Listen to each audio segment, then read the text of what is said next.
राम राम राम जपते हैं, हरे कृष्ण जपते हैं, भगवान के नामों का जप करते हैं। और महान संत है, संत के रूप में पूरे ब्रह्मांड में तीनों लोक में प्रसिद्ध है। तीनों लोक में सबसे शक्तिशाली महादेव जी, और तीनों लोक में सबसे बड़े ठाकुर जी के भक्त भी महादेव जी। ठाकुर जी मतलब कौन? ठाकुर जी मतलब कौन याद आते हैं? श्री कृष्ण। ठाकुर जी मतलब यूनिवर्सल ठाकुर जी। कहीं भी ठाकुर जी बोले तो कौन याद आएंगे? श्री कृष्ण। तो ठाकुर जी के परम भक्त कौन हुए? महादेव। अभी भी सुनो बच्चों, सुनो ध्यान से बात। तो हमारे ठाकुर जी जब गोकुल में जन्म लेते हैं,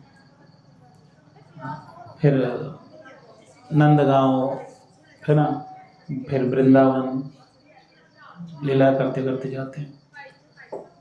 तो एक बार बाबा भोलेनाथ, जटाधारी बाबा, साधारण संत के रूप में, जटा वटा बिल्कुल दाढ़ी जटा सब है, साधारण बाबा जी के रूप में आते हैं।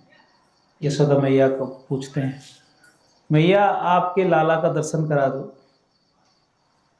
तो मैया बोलती है कि ये बाबा, आपका ये खतरनाक रूप देख के हमारा लाला रोने लगेगा। बोले नहीं, हम नहीं दिखाएंगे। तो बाबा बाहर खड़े रहे, तो अंदर लाला रोने लगा, रोता रहा बहुत देर तक रोता रहा। तो उनको लगा कहीं बाबा कोई तंत्र मंत्र कर दिया होगा। तो बाबा के पास ही ले चलते हैं। जैसे ही बाबा के पास लाए तो शांत हो। तो मैं खुश हो गई, बाबा बड़ा चमत्कारी बाबा हो, हमारे लाला रो रहा है तो आप चुप करा दिए। तो बाबा कहाँ रहते हो? हम तो बाबा घूमते रहते हैं। तो बाबा यहीं आसपास रह जाओ, हमारे लाला जब भी रोएंगे आपके पास लेकर आएंगे। तो महादेव जी जैसे ही ठाकुर जी के चरण अपने मस्तक में लगाए तो भगवान रोना बंद कर दिए। बोले कि मैया आसपास तो रह जाऊंगा, पर एक शर्त पे रहूंगा। क्या शर्त? कि जब जब ठाकुर जी को कुछ खिलाओगे तो उनके झुटन हमको भी खिलाओगे। जब जब ठाकुर जी को आप नहलाओगे, कृष्ण को, तो आपके लाला को जब भी नहलाओगे तो थोड़ा जल चरणामृत हमको भी दे दोगे, तब रहेंगे हम पास में। बोले कोई बात नहीं, दे देंगे, रह जाओ आसपास। तो वहाँ रह गए। इसलिए आप नंदगांव जाएंगे, नीचे महादेव जी, आशीश्वर महादेव है कि नहीं।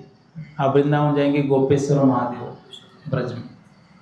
तो महादेव जी परम वैष्णव, भगवान के चिंतन में मग्न, इतने मग्न हो गए भगवान के चिंतन में कि उनको दक्ष प्रजापति अपमान कर दिया भरी सभा में। ससुर जी है ना, सती माता के पति, वे पिताजी, फिर भी वो उठ के चले गए, कुछ बोले नहीं। बोले ये तो ऐसे ही है, अपने ऊपर अपमान गंभीरता से नहीं लूंगा, और भक्तों का अपमान करोगे तो प्रलय कर दूंगा। ऐसे महादेव जी के स्वभाव। और कोई भी पापी, दुराचारी, भूत, पिशाच, प्रेत, दुष्टात्मा, तमोगुणी, कोई कितना भी नीचे गिरा हुआ क्यों ना हो, पर महादेव जी उनके प्रति दया करते हैं कि इनका उद्धार कैसे होगा। ये संसार में, जैसे हम यहाँ प्रवचन दे रहे, या कोई शराब पी के आ गया तो यहाँ थोड़ी बिठाएंगे, बोलेंगे अरे भाई आप डिस्टर्ब मत करो, थोड़ा बाहर बैठ जाओ, सही है। पर महादेव जी देखे कि संसार में भूत, पिशाच, प्रेत, इनको कौन प्रवचन देगा, इनको कौन भक्त बनाएगा, कोई इनको तो देखभाल करेगा नहीं। तो भगवान महादेव जी क्या करते हैं, सारे भूत, पिशाच, प्रेत गण जिनको कोई स्वीकार नहीं करेगा संसार में, उनको साथ लेके घूमते और उनको ज्ञान देते हैं, सेवा में रखते। और ये इतने मतलब आज्ञाकारी है महादेव जी के, भूत पिशाच जैसे महादेव जी बोलते वैसे करते, इसलिए भूतनाथ कहते। महादेव के एक नाम क्या है? भूतनाथ। इस संसार के भी कई भूत है, भांग पीते हैं, गांजा पीते हैं, भूत ही है और क्या है। दिख रहे मनुष्य पर मनुष्य नहीं है, भूत, पिशाच, प्रेत। तो इसलिए ये लोग जो है यहाँ वहाँ पाप करते हैं, तो महादेव जी स्वीकार करते, आओ मेरे पास आओ, मैं तुमको कृष्ण भक्ति दूंगा। इसलिए जब जब जो जो व्यक्ति महादेव जी के अनन्य सेवक रहा, महादेव जी कृपा करके उनको भक्त बना देते हैं, वैष्णव बन जाते हैं। बोले कोई उदाहरण है गुजरात में नरसिंह मेहता जी, बहुत बड़े उदाहरण है, कितने बड़े भक्त थे महादेव जी के। महादेव जी प्रकट हो जाते हैं, बोले नरसिंह मेहता जी क्या चाहिए आपको बताओ। बोलते हैं कि हमको क्या चाहिए? ये स्पीकर के वजह, वो माइक की वजह से हो रहा है क्या? उसको हटा दीजिए उसको।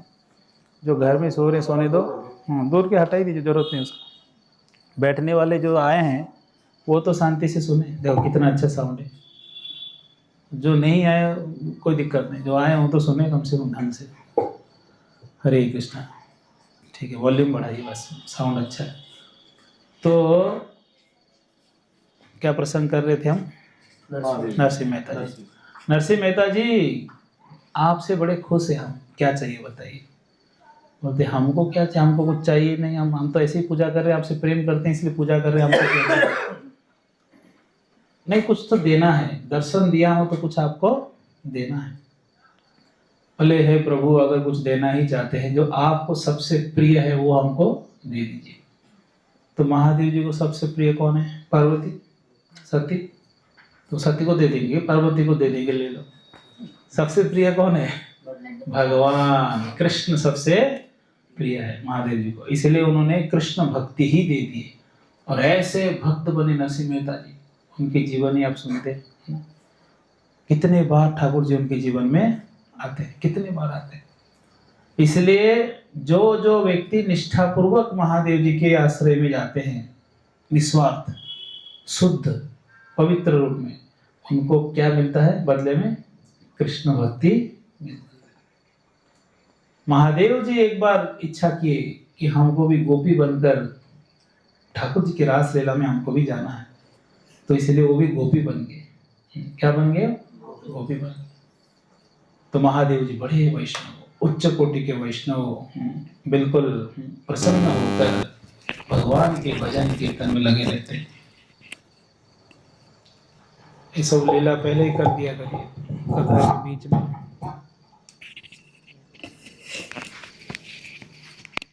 हरे कृष्ण कृष्ण कृष्ण हरे हरे, हरे राम राम राम हरे हरे। ठीक है, अब बैठ जाइए पीछे कहीं। तो महादेव जी, जब भी आप महादेव जी के पास आते हैं तो क्या प्रार्थना करना चाहिए? क्या प्रार्थना करना चाहिए महादेव जी के पास?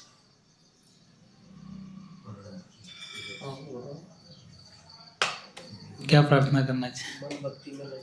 हमारा मन ठाकुर जी की भक्ति में लगे रहे, और कुछ नहीं मांगना चाहिए। ये तो स्वार्थी लोग हैं जो मांगते हैं सुख संपत्ति, घर आवे, कष्ट मिटे तन का। स्वार्थी, और दे दो और दे दो और दे दो। भक्त कभी और दे दो और दे दो, कभी नहीं। वो मैं क्या आपके लिए कर सकता हूँ? हे भगवान, मैं आपके लिए क्या कर सकता हूँ? मुझे आपने शरीर दिया, बुद्धि मन बल सब दिए हैं, बताइए धर्म की रक्षा के लिए आप आते हैं इस संसार में, और आप संतों को भी भेजते हैं धर्म की रक्षा के लिए। तो आपकी जो बड़ा मिशन है, सब लोग धर्म के मार्ग में चले, धर्म की रक्षा के लिए हमको भी काम पे लगाइए, हमको भी सेवा दीजिए, क्या कर सकते हैं हम आपके लिए? ऐसे प्रार्थना करना चाहिए।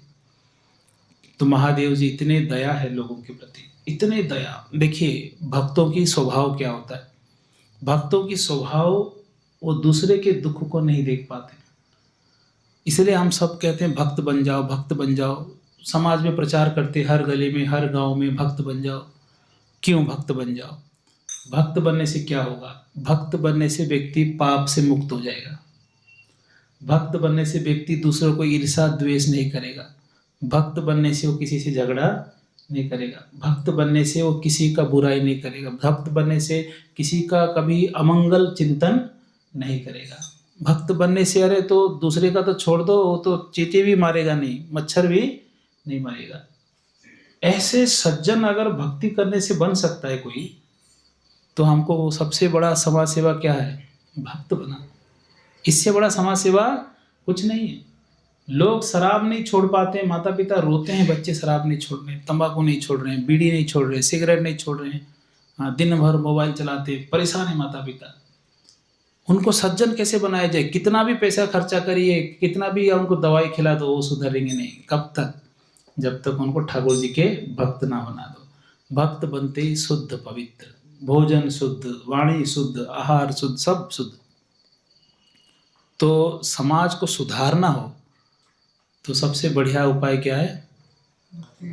ठाकुर जी की भक्ति में लगा दो, और कोई रास्ता नहीं है, और कोई रास्ता नहीं। समाज सेवा के नाम पे आप कितना भी कुछ कर लो, आप गरीबों को खिला दो, सर्दी में कंबल बांटो, कुछ भी कर दो आप, पर जब तक उसको ठाकुर जी के पास नहीं लेके आएंगे, उसका मन पवित्र नहीं होगा, तब तक वो दुष्टता उसके हृदय से कभी नहीं जाएगा।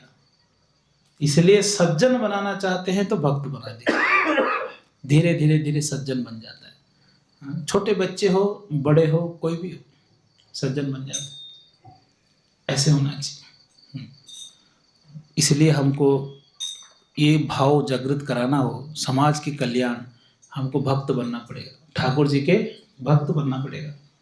महादेव जी के बारे में चर्चा कर रहे थे। महादेव जी भक्त है तो उनके अंदर दया भाव कितना है, बहुत दया भाव है, कितना ज़्यादा।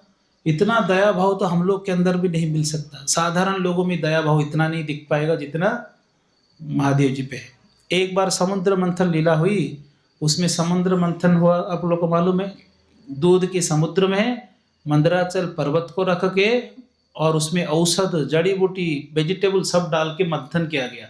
और रस्सी क्या था, बासुकी, बासुकी नाग को पकड़ के मंथन की, तो उसमें हलाहल विष निकला, भयंकर।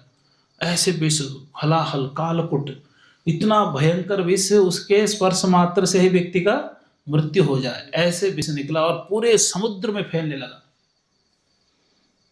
और ऐसे भयंकर देखकर सारे देवता घबरा गए, सारे असुर भी घबरा गए। हम तो अमृत के लिए मेहनत कर रहे थे, यहाँ तो जहर निकल गया, ये तो फैलेगा तो चारों ओर धुआं धुआं हो गया, सबका मुंह काला हो गया। बोले अब तो सब मरेंगे हम, अब करें तो क्या करें। तो भगवान विष्णु को बोलते हैं क्या करना चाहिए। भगवान बोलते हैं कि देखो प्रैक्टिकल सोल्यूशन चाहिए, ये समाज में एक ऐसा व्यक्ति ढूंढो जो सबसे दयालु व्यक्ति, उदार हृदय वाला, जो ये विष को पी ले। सबसे दयालु कौन है ढूंढो, कौन है सबसे दयालु, महादेव जी सबसे दयालु। और आते हैं स्तुति करते हैं, हे महादेव जी आप बड़े शक्तिशाली, आप इससे हमको बचा सकते, और किसी के बस की बात नहीं। तो बोलते हैं कि ठीक है, देवताओं को कहते हैं ठीक है आप लोग जाओ। फिर सती माता को कहते हैं हे भवानी, समाज के कल्याण के लिए साधु कष्ट उठाता है। वहाँ एक प्रसंग, एक श्लोक आता है, कहते हैं कि समाज में साधु बहुत कष्ट उठाता है लोगों के कल्याण के लिए। कहते हैं कि वो साधु जानता है कि उसके जीवन में उसका आयु बहुत कम है, थोड़ा सा आयु है संसार में, 50, 60 साल, 70 साल कितना जिएंगे इधर। इतना जानने के बाद भी उसके कीमती समय वो अपने भोग विलास में ना लगा के वो क्या करता है, दूसरे के कल्याण के लिए समय देता है। ये साधु है। ऐसे प्रसंग भवानी को, पार्वती माता को समझा रहे हैं। क्यों समझा रहे, क्योंकि पत्नी का परमिशन चाहिए। भाई कुछ करना हो तो परमिशन तो चाहिए ना, परमिशन नहीं देंगे तो फिर घर में कलह होगा। बोले कि हे भवानी, साधुओं की स्वभाव क्या होना चाहिए, वो दूसरे के कल्याण के लिए हमेशा मेहनत करना चाहिए। ठीक है, ऐसे बोलते हैं। इसलिए ये जो देवता आज संकट में पड़े हैं, इनके संकट दूर करने के लिए संसार में कौन है, मुझे ही करना पड़ेगा। ऐसे कर, ये तो अज्ञानी लोग हैं, ये संसार में शत्रुता करते हैं, एक दूसरे से लड़ाई करते हैं, झगड़ा करते हैं। ये संसार के लोग का स्वभाव ही ऐसा है। तो क्या करें, कोई इमरजेंसी हो गया नहीं, तो कहते हैं कि इसलिए मुझे जाना पड़ेगा और मुझे वो विष को पीना पड़ेगा। और महादेव जी क्या किए, पूरे हलाहल विष जो फैल रहा था वो सारे विष को अपने हाथ में धारण कर लिए और धारण करके उसको पी ली। धारण कर ली, थोड़ा बहुत 1-2 बूंद गिर गया, हाथ से गिरता है ना कभी कभी, बिच्छू, सांप, कीड़े, वो सब जहर को क्या किए, पी ली। वही जहरीले है संसार में, जो जो वो जहर को पिए थे वो सब जहरीले, जितने जहरीले हैं संसार में सब वो पी लिए थे। जो बच गया, थोड़ा गिर गया था, और उसको पूरा पी लिया। पी लिए तो पेट में नहीं भेजे, बाहर भी नहीं भेजे, बाहर उल्टी नहीं किए, पेट में भी नहीं जाने दिए। कहाँ रख दिए, कंठ में। तो कंठ क्या हो गया, नीला हो गया। इसलिए क्या नाम पड़ गया, नीलकंठ महादेव जी की जय। नीलकंठ हो गया। तो वहाँ भागवत पुराण में लिखा है, महादेव जी के गले में ये नीलकंठ बन गया। जब कंठ नील हो गया तो महादेव जी की शोभा बढ़ गया। महादेव जी की सुंदरता बढ़ गया, मानो कोई अलंकार पहने हुए हैं, ऐसे कहते हैं। और विष को अंदर अंदर गया ही नहीं विष, ऐसे क्यों नहीं गया? क्योंकि उनके नाभि से, उनके पेट से एक ध्वनि निकल रहा है। कौन से ध्वनि? राम। जहाँ से दिव्य प्रभु की नाम उच्चारण होता हो वहाँ विष पहुँच नहीं पाएगा, ना कोई नुकसान कर पाएगा। इसलिए राम राम राम जप करिए, सारा विष शरीर से, मन से निकल जाता है।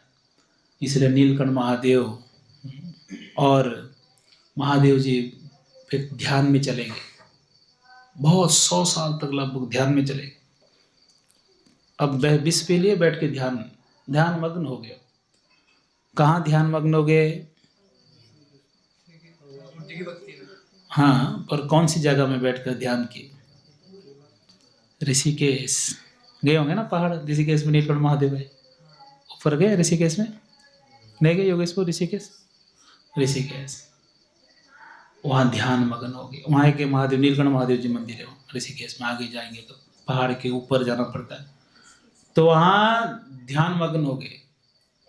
तो ऐसे ही हम सबको, जीवों को क्या सिखाना चाहते हैं महादेव जी?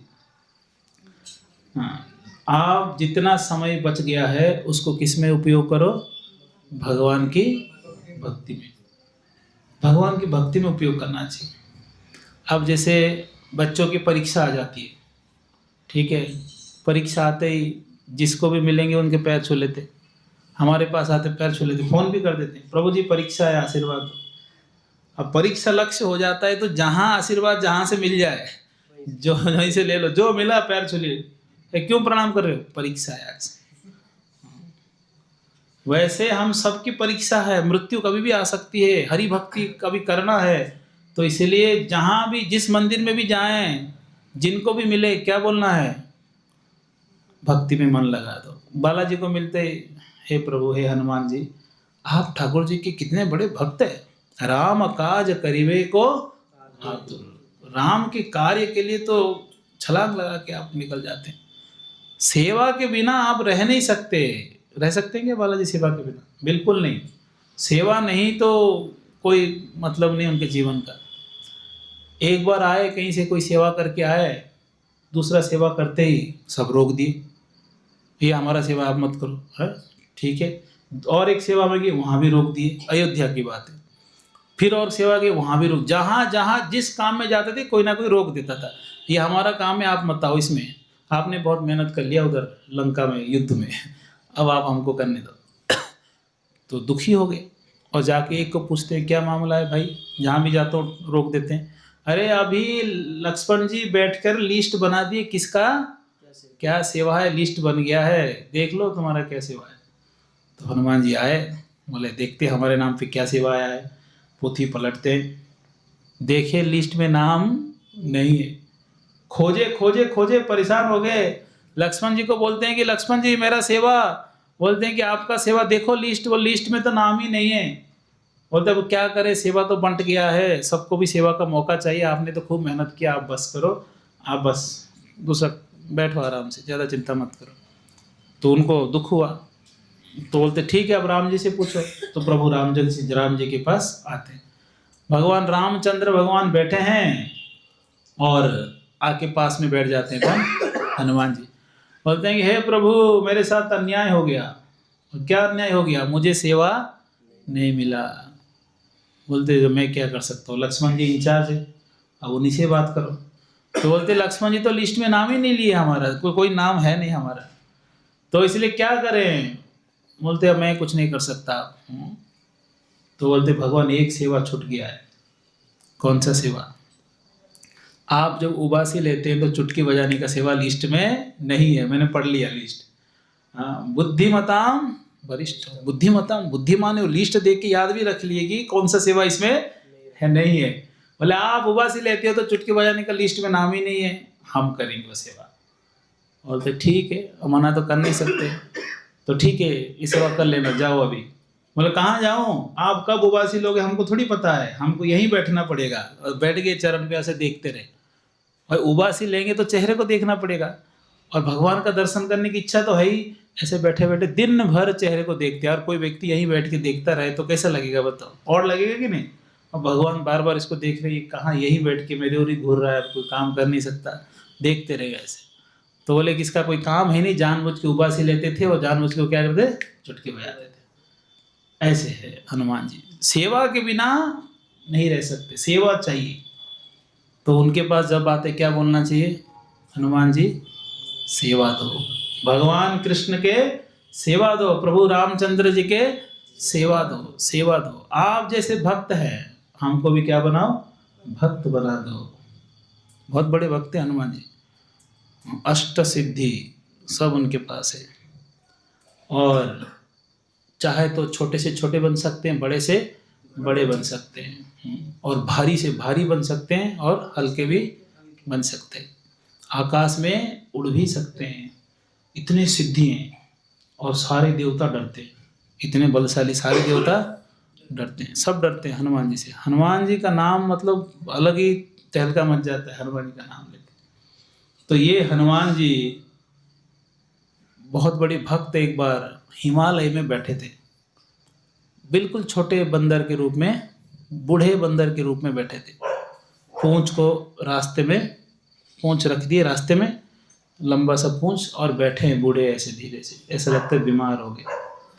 वहाँ से भीम जो है पेड़ पौधों को तोड़ फोड़ करके एकदम 10,000 हाथी का बल लेके एकदम ऊपर की ओर जा रहे थे कुबेर लोक में, क्योंकि कुबेर लोक से 1,000 पंखुड़ियों वाला कमल पुष्प उड़ के आ गया था, सहस्त्र कमल। तो द्रौपदी माता बोलती है कि मुझे कमल चाहिए। कहाँ से आया, ये उत्तर दिशा से आया। वो खोजते खोजते निकल पड़े उधर। इतना उत्पात मचा रहे थे रास्ते में कि वो हनुमान जी को वहाँ रोकने के लिए बैठना पड़ा, नहीं तो सारे जानवर को ऐसे उठा के फेंकते थे। हाथी भी वो क्या डरे, उनको 10,000 हाथी का बल है, पेड़ वेड़ सामने जो आया सब। अब वहाँ जाते कुबेर लोक में तो मारपीट होता हुआ भयंकर वाला।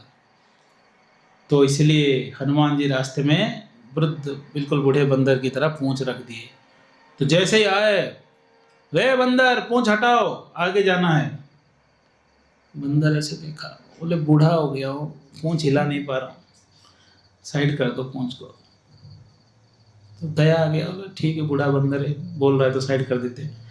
उठाए पूंछ, उठ ही नहीं रहा है, बहुत ताकत लगा है, 10,000 हाथी का बल ताकत लगा है, पूंछ भी नहीं हिला पाए। तब वो समझ गए, हाँ भाई साहब, बड़े भाई साहब हनुमान जी, वो भी वायुपुत्र, ये भी वायुपुत्र। बोले बड़े भैया, बोलते हाँ, बोले आपके स्वरूप में आइए, दर्शन करना है। स्वरूप में आते बोलते हैं कि आप एक आपका रूप दिखाइए, कितना बड़ा रूप आपने लंका में छलांग लगाए थे, रूप दिखाइए। बोलते वो सत्य त्रेता युग का था, करोड़ों साल पहले का था, अब देख नहीं पाओगे, अभी तो द्वापर है, कल ही आने वाला है। नहीं नहीं नहीं, आप मुझे दर्शन दीजिए। तो ठीक है, विशाल रूप लेते हैं, इतना बड़ा रूप लेते हैं, और बिल्कुल कहाँ सर गया है दिख ही नहीं रहा, आसमान में कहाँ तक सर गया वो दिख नहीं रहा है उनको, इतना विशाल रूप लिए। तो हनुमान जी भीम देखे, बोला बहुत बड़ा रूप लेके छलांग लगाए थे। बोले कि ये 1/4 है, पूरा करूँ तो आपको दिखेगा नहीं कहाँ तक जाएगा सर, इतना बड़ा रूप में लिया था ये हनुमान जी।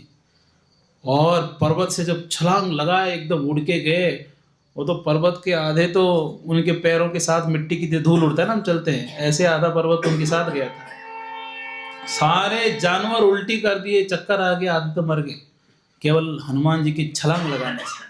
आसमान में ऐसे उड़ के जाते हैं, सारे बादल बिल्कुल उनके साथ, समुद्र में अलग तरंगे उठने लगे, भयंकर एकदम, ऐसे लगा मानो सुनामी आ रहा है या कोई प्रलय होने वाला है। ऐसे उड़ कर गए बहुत तेजी से, 100 योजन, 100 योजन यानी लगभग 1200 किलोमीटर। ये तो लंका पड़ोस में, छलांग लगा के हम भी जा सकते हैं ना। लंका शास्त्रों के अनुसार कितना, 100 योजन, एक योजन 8 माइल्स, 8 माइल्स, एक माइल कितना होता है, 1.5 किलोमीटर, यानी एक योजन 12 किलोमीटर, 100 योजन 1200 किलोमीटर, इतना दूर। तभी तो इतना मेहनत करना पड़ा। ये पड़ोस में होता तो अंगद ही जाके ले आता, तो रावण को मार के सीता माता को लेके भी आ जाते। बहुत दूर था वो, 1200 किलोमीटर बहुत दूर होता है। और हनुमान जी जा सकते थे, जाम्बवान नहीं जा पाए। अंगद बोले मैं जाऊंगा, आऊँगा कि नहीं पता नहीं, सब अपना अपना कैपेसिटी बता दी। हनुमान जी बोलते हम जाएंगे। कौन याद दिलाया, जाम्बवान जी छलांग लगाए, खूब लंका में खोजे, सीता माता मिले, खबर लेकर वापस भी आ गए। अब ये कैसे गए थे लंका? उड़ के गए थे, उड़ के छलांग लगा के उड़ के गए थे। अब प्रभु रामचंद्र के पास अयोध्या में युद्ध के बाद एक दिन बैठे थे, बातचीत किए, और बातचीत करने के बाद जब उनको दोपहर हो गया, भगवान अभी विश्राम में जाने वाले थे। दोपहर को राजभोग के बाद विश्राम होता है कि नहीं, थोड़ा भोजन किए तो विश्राम तो करेंगे। विश्राम में जा रहे थे तो हनुमान जी को बोले, हनुमान अभी तो विश्राम में जा रहा हूँ, अब तो कोई काम है नहीं, दरबार में अभी कोई आएगा भी नहीं, आप कथा क्यों नहीं सुनते हो, बैठ के कथा सुन लो कहीं। हनुमान जी कथा नहीं सुनते थे, दुर्दैव देखूंगा, कथा नहीं सुने तो भगवान को अच्छा नहीं लगा था। भगवान बोले, अरे कैसा भक्त है, भक्त हो तो हरि कथा तो सुनना पड़ेगा ना। ना उत्पादयेत यदि रतिम वासुदेव कथा रुचि। बोलते हैं कि भगवान कृष्ण के विश्वक्सेन कथा सुयः, विश्वक्सेन भगवान कृष्ण के कथा में अगर रुचि नहीं है तो केवल समय वही केवलम, केवल गधा मेहनती कर रहे कुछ नहीं मिलेगा, कथा और रुचि होना चाहिए। हनुमान जी मेहनत तो कर रहे हैं पर कथा में रुचि नहीं। सुने है ना प्रसंग बढ़िया। तो वहाँ कथा रुचि नहीं तो क्या करे, बोले हनुमान जी कहीं कथा सा सुन के क्यों नहीं आते हो आप? जी भगवान सुन लेंगे। हनुमान जी इतने बड़े विद्वान हैं, सुने तो किससे सुने? प्रभु किससे सुने? वो खुद ही पूछ लिए, कहाँ सुने बता दीजिए, किससे सुने? सुन लेंगे आप बोले हैं तो। बोलते हैं कि काकभुसुंडी सबसे सीनियर भक्त, सबसे वरिष्ठ काकभुसुंडी, हाँ, युगों युगों के लीलाओं को सब वो जानते हैं, उनसे सुनो, वो कथा कर रहे हैं। तो बोलते ठीक है, नीलाचल में कथा कर रहे हैं, जाओ उधर। उड़कर हनुमान जी पहुंच गए तुरंत। वहाँ काकभुसुंडी प्रवचन दे रहे हैं। क्या प्रवचन दे रहे हैं? कि हनुमान जी जो है, रामायणी चल रहा था, वो तो रामायणी करते हो। हनुमान जी जैसे ही पता चला कि सीता माता अभी कहाँ है, लंका में है, 100 योजन दूर है, और हनुमान जी चिंता हो गया क्या करें। जाम्बवान उनको याद दिला दिए कि आपको जाना है। तो हनुमान जी इतना विशाल रूप लिए कि एक पैर भारत में और दूसरा कदम लंका में चले गए। ऐसा बोल के बोले आज की कथा यहीं विराम करेंगे, बाद में फिर कथा करेंगे। इतना ही सुन पाए वो हनुमान जी। इतना सुनते ही, एक तो कथा सुनने में इंटरेस्ट नहीं और उल्टा सुन लिए। सुनते बोले, अरे ये कथाकार लोग भी झूठ बोलने लगे, मैं उड़कर गया था, इतना मेहनत किया, ये क्या कह रहा है वह कथाकार, एक पैर इधर एक पैर उधर, ऐसे ही चल के चला गया, सारा मेहनत पानी में चला गया मेरा। हनुमान जी को अच्छा नहीं लगा। बोले ठीक है, अब कथा कभी नहीं सुनूंगा। इस सुना तो सुना, क्या सुन लिया, और जो थोड़ा बहुत इच्छा था सुनने का वो भी खत्म हो गया। अब वो चले गए। शाम को ठाकुर जी मिले, बोले हनुमान जी कथा सुन के आ गए? बोले हाँ सुन लिया। ऐसा क्यों कह रहे हो सुन लिया, अच्छे से क्यों नहीं कह रहे हो? बोलते हैं कि वो कथाकार झूठ बोल रहे थे। तो भगवान डांटने लगे, बोले कि हनुमान जी तुम्हारा श्रद्धा नहीं है, जिस भाव से, विनम्र भाव से सीखने के लिए जो बैठना चाहिए वैसे नहीं बैठे होंगे। कथाकार गलत नहीं बोला, आप गलत सुन लिए होंगे। तो बहुत डांटे, बहुत डांटे। तो ऐसे बात कर ही रहे थे, बात कर ही रहे थे, और राम जी एक अंगूठी पहने थे। बात करते करते अंगूठी ऐसे निकाल रहे थे राम जी। बात कर रहे, हनुमान जी को डांट रहे, तुम ठीक नहीं, कथा नहीं सुनते हो, ये अच्छी बात नहीं है। अंगूठी निकाल रहे थे, अंगूठी गिर गया हाथ से, और गिर गया ऐसे आगे, ऐसा रोल होके चला गया। ए हनुमान हनुमान देखो मेरा अंगूठी चला गया। तो राम जी दौड़ के जाकर अंगूठी को पकड़ लूँ करके दौड़े। अंगूठी चलता गया और वो दौड़ते गए। अंगूठी जाते जाते जाते पूरे पृथ्वी की चक्कर काट रहा है, और हनुमान जी पीछे भाग रहे, पकड़ में नहीं आ रहा। और अंगूठी जाते जाते मेरू पर्वत के पास आया। मेरू पर्वत क्या है जानते हैं? 80,000 किलोमीटर हाइट। कितना? 80,000 किलोमीटर। और किससे बना है? सोने से। 16,000 किलोमीटर अंदर नीचे जमीन में, 84,000 किलोमीटर हाइट उसका, और बिल्कुल प्योर गोल्ड से बना हुआ है। और उसके बहुत, एक पहाड़ नहीं, बहुत पर्वत उसके आसपास है। वो सबसे बड़ा मेरू पर्वत है, उसके आसपास बड़े बड़े पर्वत और है। उस पर्वत के कई गुफा है, लाखों करोड़ों गुफाएं होंगे, इतना बड़ा पर्वत है तो कितने गुफाएं होंगे। एक गुफा के अंदर वो अंगूठी चला गया और हनुमान जी पीछे भाग रहे, पकड़ नहीं पा रहे। तो हनुमान जी भी स्पीड से अंदर जा ही रहे थे, एक बड़ा सा एक बानर रुक गया। रुक रुक, कौन हो भाई, दुबला पतला दिख रहे, कौन हो? वो तो बड़ा हट्टा कट्टा था जो था। वो रुक गया, बोले मैं हनुमान हूँ।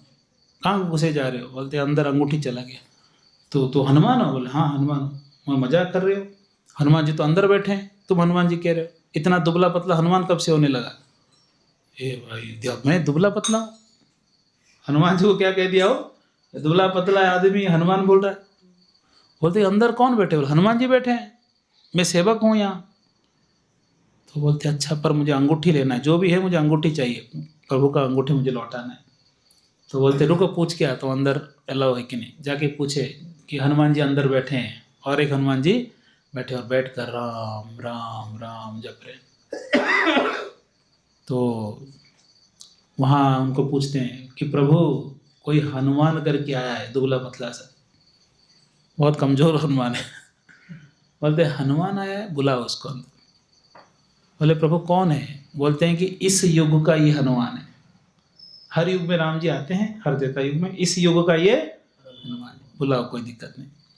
तो अंदर हनुमान जी आते हैं और अंदर देखते हैं दिव्य चमकता हुआ गुफा, और वहाँ पर बिल्कुल हनुमान जी विशाल काय हनुमान बैठे हैं, बैठकर राम राम राम जप रहे हैं।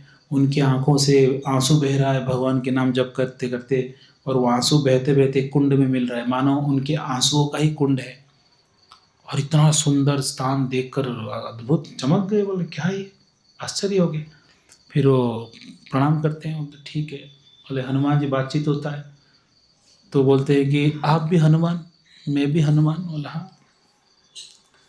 तुम इस युग के हनुमान, मैं पूर्व युग के हनुमान। बोलते क्या हुआ? बोलते अंगूठी ऐसे आ गया। बोले पता है अंगूठी क्यों आ गया?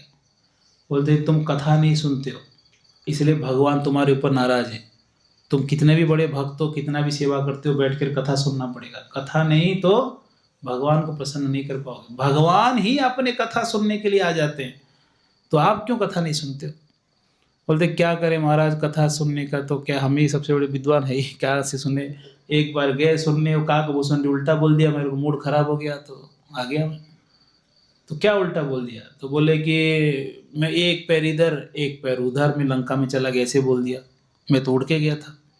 बोलता वो जो एक पैर इधर एक पैर उधर जो बोला ना, वो मैं था, वो तुम नहीं, वो मैं था। अच्छा आप थे क्या? बोला हाँ, मैं इतना बड़ा था कि मैं एक पैर इधर एक पैर उधर, बस मुझे उड़ना भी नहीं पड़ा, सीधा लंका में पहुंच गया। इसलिए कथा सुनो, नहीं तो भगवान नाराज हो जाएंगे। और जब जब ऐसे लीलाएं होती हैं, बाद में बताएंगे बात। उन्होंने कहा कि हमारा अंगूठी, तो बोलते ठीक है अंगूठी देखो कहाँ गया, देखो अंदर तो आया गुफा में, देखो देखो ये पानी में देखो, कुंड में पड़ा होगा। तो हनुमान जी कुंड में छलांग लगाए तो अंगूठी अंगूठी, करोड़ों अंगूठी। वो देख कर बोले कि इसमें ढूंढूं कैसे, सब सेम दिख रहा है। हाँ, तो बोलते प्रभु ये क्या लीला है? तो उन्होंने कहा जब जब हनुमान जी कथा नहीं सुनते हैं और केवल सेवा करते हैं ठाकुर जी, तब तब उनके अहंकार को नष्ट करने के लिए अंगूठी को फेंकते हैं, और वो अंगूठी आके यहीं गिरता है। और यहीं वो अंगूठी लेकर हनुमान यहीं से हर बार जाते हैं, और एक अंगूठी यहाँ रह जाता है उसका प्रतिभू, और एक अंगूठी मूल अंगूठी वो लेकर जाते हैं। अच्छा ऐसा, फिर उनकी अंगूठी मिल भी गया। फिर बोलते हैं अब जाओ आगे से क्या करो, कथा सुनो, कथा नहीं सुनोगे तो भगवान प्रसन्न नहीं होंगे। तो हनुमान जी आके तभी संकल्प लिए कि जहाँ जहाँ हरि कथा होगा वहाँ वहाँ मैं निवास करूँगा, जहाँ हरि कथा वहीं बैठ जाऊँगा। और प्रभु रामचंद्र सबको लेकर जब साकेत धाम जाते हैं, हनुमान जी को पुकारते हैं आप भी चलिए। हनुमान जी कहते हैं प्रभु जब तक इस धरती पे हरि कथा चलता रहेगा तब तक मैं इस धरती पे रहूँगा और आपकी कथा सुनूंगा। मैं आपके कथा के प्रति अपराध किया हूँ, मैं कथा नहीं सुना, अब भरपूर कथा सुनूंगा। जब जब जहाँ जहाँ जब तक इस धरती में भूमंडल में हरि कथा चलता रहेगा तब तक मैं यहाँ निवास करूँगा। जब हरि कथा बंद हो जाएगा तो धाम में आ जाऊँगा। इसलिए आज भी जहाँ जहाँ भगवान की चरित्रों की वर्णन होते हैं वहाँ वहाँ नतमस्तक होकर हाथ जोड़ के हनुमान जी बैठ जाते हैं। इसलिए हनुमान जी जैसे शुद्ध भक्त, पवित्र, बिल्कुल निर्मल हृदय, भगवान के नाम बोलते ही जिनकी आंख में आंसू आता है, ऐसे पवित्र हनुमान जी के पास जब आते हैं तो क्या मांगना है? आप जैसे भक्ति करते हैं ना, निर्मल शुद्ध, कोई मिलावटी नहीं, ऐसे भक्ति हमको भी दे दीजिए, हम भी बैठकर हरे कृष्ण हरे राम हम भी जप करें। ऐसे प्रार्थना करना चाहिए। महादेव जी के पास आएंगे, महादेव जी भी परम पवित्र, बिल्कुल शुद्ध हृदय से बैठकर जब जप करते हैं, भगवान के नाम राम राम जपते हैं, उनको के उनके पास भी आएंगे, आप जल चढ़ाएंगे तो क्या मांगना चाहिए? आप जैसे भक्ति करते हमको भी शक्ति दीजिए, हम भी भक्ति करें, यही मांगना चाहिए। बाकी सुख संपत्ति, घर बार, पैसा धन, ये मांगने की कोई मतलब है? ये मिलता है फिर यहाँ छोड़ के चले जाते। सही है कि नहीं? ये माता जी वृद्ध हो गई, कितने साल और रहेंगे? बहुत मेहनत से घर सजाई होगी, 20 साल और 30 साल और कितना, उसके बाद बोतल भी लग रही है, देखो। तो संसार में जो चीजें छोड़कर जाना है उसको क्यों मांगे?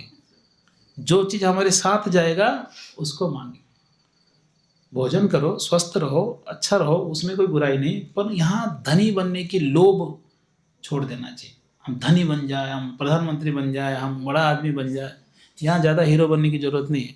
यहाँ अच्छा बनो, हाँ, यहाँ बड़ा मत बनो, यहाँ अच्छा बनो। अच्छा बनना जरूरी है। जहाँ जो जिस स्थिति में अच्छा बनना चाहिए, और अच्छा बनने के लिए सबसे बढ़िया उपाय क्या है? भक्ति। सारे अवगुण चले जाएंगे, सारे अवगुण चले जाएंगे। इसलिए जितने युवक हैं, युवकों को सुधारना है, नशा मुक्त कराना है, उनको हरे कृष्णा जप कराओ, सब नशा वशा, सब बीड़ी सिगरेट पान सब छोड़ देंगे। हमारे इस्कॉन से जुड़े हुए लोग बीड़ी सिगरेट पान तम्बाकू वगैरह नहीं खाते, डरते हैं वो कि कहीं गलती से खा ना लें, दूर रहते हैं। तो इसलिए सब बच्चों को अगर सुधारना है तो बढ़िया है, बचपन से उसको माला पकड़ा दो। सुबह उठ के जब तक एक माला 10 मिनट नहीं जपोगे तो खाने को नहीं मिलेगा। आज ऐसे नियम बना दो, उठते ही जप करा दो, पूरा दिन कोई गलत काम नहीं करेगा।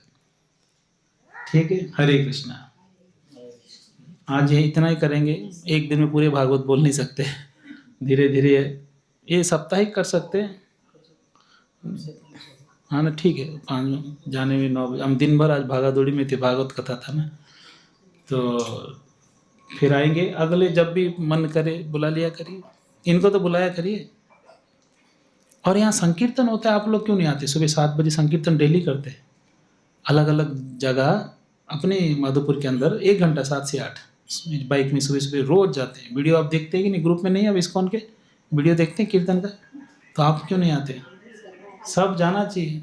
आप सब युवा ग्रुप है, पीढ़ी 7 से 8, नहीं स्नान किए कोई दिक्कत नहीं, नहीं ब्रश किए तो भी दिक्कत नहीं, तो सुबह उठ के सीधा आ जाओ कीर्तन में इनके साथ। यहाँ से झुंड बनाओ, योगेश के घर यही है, और साथ में जाओ, अलग अलग गलियों में कीर्तन होते, इतना आनंद आता है। करना चाहिए, आपका टीम है, हम बच्चे सब, बच्चे सब जाओ, सुबह उठो, सब गाड़ी में बैठो, चलो। कल अब सिटी में है, कल कम से कम 70-80 लोग रहेंगे मेरे ख्याल से, 70-80 लोग। आप लोग सब चलो सुबह उठ के, सबके पास बाइक तो होगा ही, नहीं है तो सब डबल ट्रिपल बैठो, क्या दिक्कत है? ये बच्चों में हेडलाइट पे बिठा दो सामने, हाँ, और सब बैठ के कीर्तन करो, डेली कीर्तन करो, आनंद आएगा। कुछ प्रैक्टिकल भगवान के नाम लेंगे तो मजा आएगा। हरे कृष्णा। श्रील प्रभुपाद की जय।